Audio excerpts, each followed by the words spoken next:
20년 전 한 사극 영화가 세상을 놀라게 했습니다. 왕의 남자, 거리에서 풍자를 하며 살아가던 두 광대, 장생과 공길은 궁으로 들어가게 됩니다.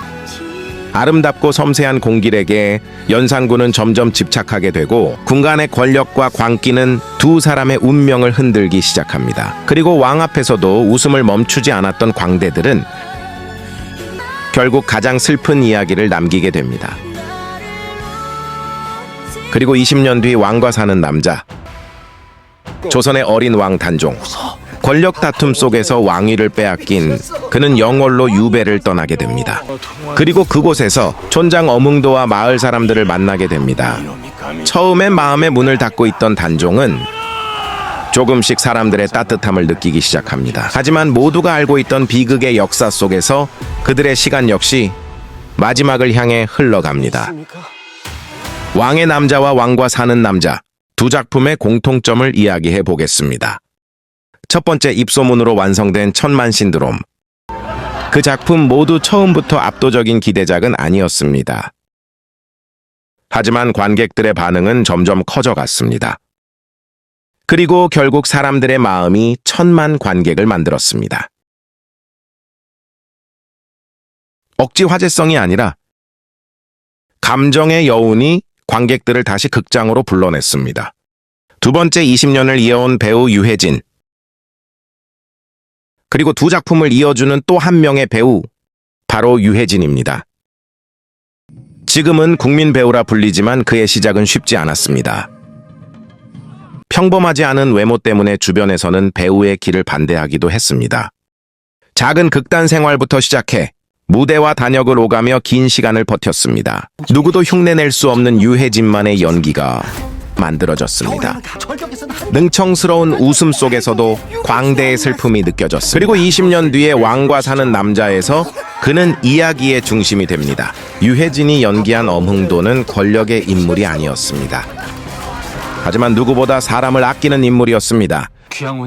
특히 웃음과 눈물을 오가는 감정 연기는 많은 관객들의 마음을 움직였습니다. 억지로 울리려 하지 않아도 그의 표정 하나만으로 감정이 전달됐습니다. 억지로 꾸미지 않아도 사람 냄새가 나는 배우.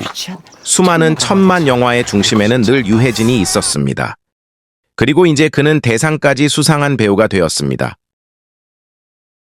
세 번째, 새로운 얼굴의 등장. 왕의 남자는 이준기라는 새로운 얼굴을 탄생시켰습니다. 지금은 톱배우가 된 이준기. 하지만 그의 시작은 화려하지 않았습니다. 전단지 아르바이트, 헬스장 청소, 쇼핑몰 모델과 단역 생활까지 논스톱의 단역으로 출연했지만 오랫동안 큰 주목을 받지 못했습니다. 그리고 24살 3,000대 1의 경쟁률에 왕의 남자 공개 오디션. 잘생기고 연기 잘하는 신인 배우들이 모두 공길력에 몰렸습니다. 그리고 마지막 순간에 이준기는 물구나무를 선 채 다리를 찢는 연기를 보여줬습니다. 그 승부수는 공길이 되었습니다. 왕의 남자에서 이준기가 연기한 공길은 아름다운 외모와 슬픔을 동시에 가진 광대였습니다. 웃고 있지만 어딘가 슬퍼 보이는 표정은 관객들의 기억에 오래 남았습니다. 특히 연산군 앞에서도 두려움과 슬픔이 섞인 감정 연기는 강한 인상을 남겼습니다. 당시로서는 파격적이었던 중성적인 분위기 역시 큰 화제가 됐습니다. 왕의 남자는 대흥행했고 예쁜 남자 신드롬이 시작됐습니다. 왕남페인이라는 말이 생길 정도로 팬덤은 폭발했습니다. 광고계 역시 움직였습니다.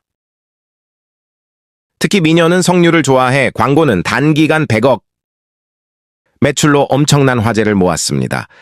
그리고 왕과 사는 남자 역시 박지훈이라는 배우를 다시 보게 만들었습니다. 어린 시절부터 아역 배우로 활동했던 그는 오랜 시간 무대와 방송을 오가며 천천히 자신의 길을 만들어 왔습니다.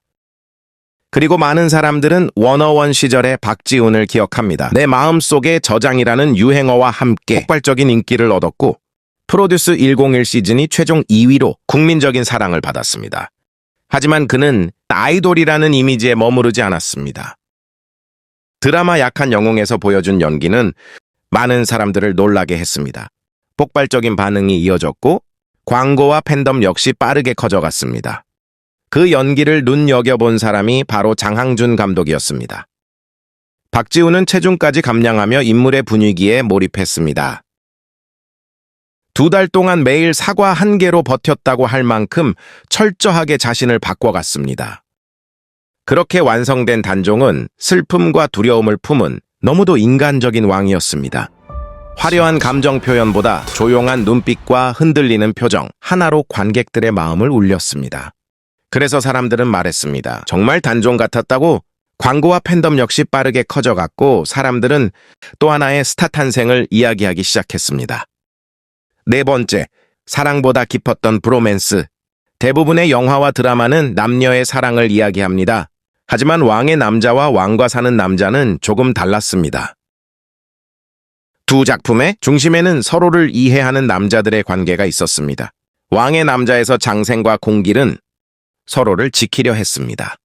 말하지 않아도 감정을 아는 관계. 웃음 속에서도 슬픔을 함께 견디는 사람들이었습니다. 그리고 왕과 사는 남자. 왕과 백성이라는 신분을 넘어 외로운 소년과 그를 지켜주고 싶었던 한 사람의 이야기였습니다. 두 작품 모두 화려한 사랑 이야기 대신 사람과 사람 사이의 정서를 선택했습니다. 그래서 더 오래 마음에 남았는지도 모릅니다. 겨울에는 강가에 냉기가 20년의 시간이 흘렀지만 사람의 마음을 움직이는 방식은 여전히 비슷했습니다.